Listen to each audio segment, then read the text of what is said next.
سلام به همه عشقا، حالتون چطوره؟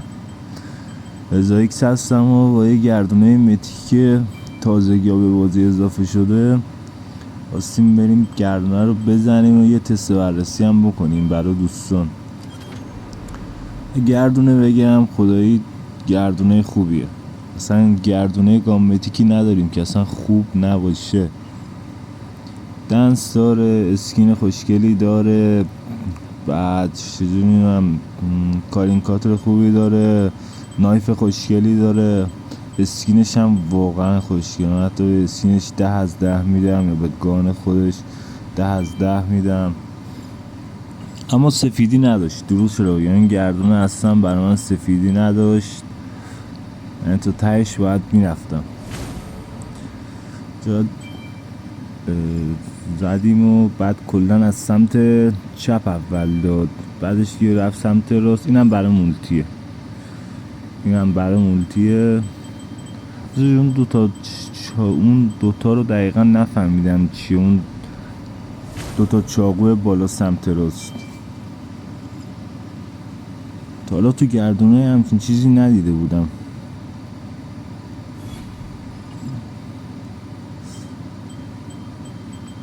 اینجا برای دور هشتم هم اسین، نه ببخشید دور هفتم بود. آره دور هفتم بود، 1 2 3 تامون دادی. الان دور هشتمه.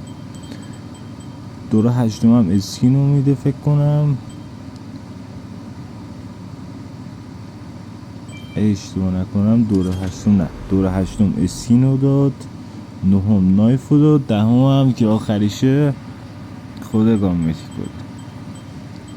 گانش خیلی خوبه. حالا من تعریفش رو شنیده بودم از بعضیا که میگفتن آره گان خوبیه، از فاصله نزدیک واقعا خوب میزنه، تو مولتی هم خوب استفاده میشه ازش. خودمونم که زدیم و رفتیم تستش کردیم دیدیم آره واقعا گانیه که ارزش زدن داره.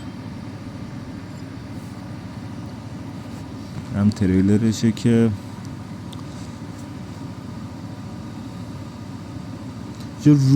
روح انسان رو میگیره به گانه میده. میبینیم مثلا دنسش هم اینجوریه، الان میریم دنس و ایناش هم تست میکنیم. این روح مثلا این انیمی رو میگیره و مثلا به گانه میده که گانه زنده میشه.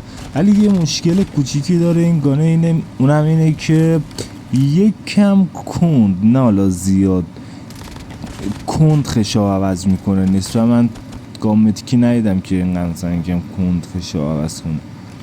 این فکر کنم اگه دقت کرده باشین یکم کند خشا عوض. اینم از دنسشه که آره روحو میگیره و یه دنس خیلی عجیب غریب داره، اصلا یه توی دنیای دیگه.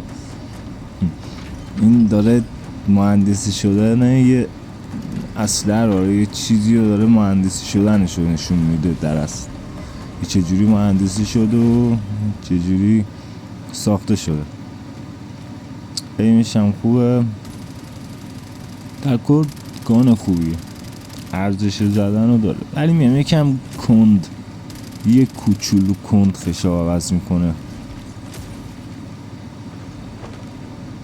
اینم داخل بتل رویال تستش کردیم که اینجا خیلی دمیجات بعضی میگم نمیافتن اصلا چیزی به نام افتادن نداره.